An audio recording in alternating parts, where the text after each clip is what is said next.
Welcome to our channel. Today we how to transfer your link inventory into Impact.com easy tutorial step by step clearly.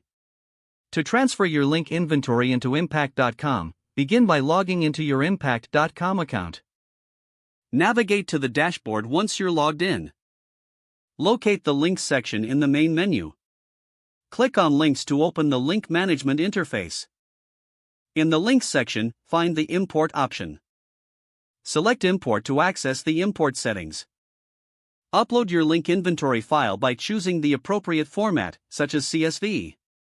Ensure your file includes all necessary columns, such as link name, destination URL, and affiliate ID. Map the columns in your file to the corresponding fields in Impact.com. Double-check for any errors or missing information in your upload. Once you are satisfied with the mapping, click on Continue to proceed. Review the links that will be imported for accuracy. If everything looks correct, confirm the import process. The system will then begin transferring your links into your account. You will receive a notification once the import is complete. Finally, navigate to the links section to verify that your inventory has been successfully transferred. Your link inventory is now ready to be used within Impact.com. If the page does not load, refresh the browser or try again in a private or incognito window. Make sure you are using the correct email address, then retype it carefully to avoid small typos. If your password is not accepted, use the reset option and create a new strong password you can remember.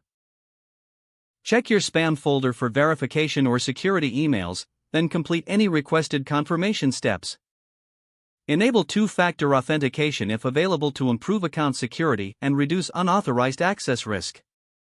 After signing in, review your profile details so your contact information and settings are accurate and current.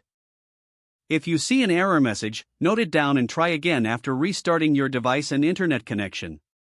Log out when you finish, especially on shared devices, to keep your account and payment information secure. If the page does not load, refresh the browser or try again in a private or incognito window. Make sure you are using the correct email address, then retype it carefully to avoid small typos. If your password is not accepted, use the reset option and create a new strong password you can remember. Don't forget to like this video and subscribe to our channel for more step-by-step tech guides.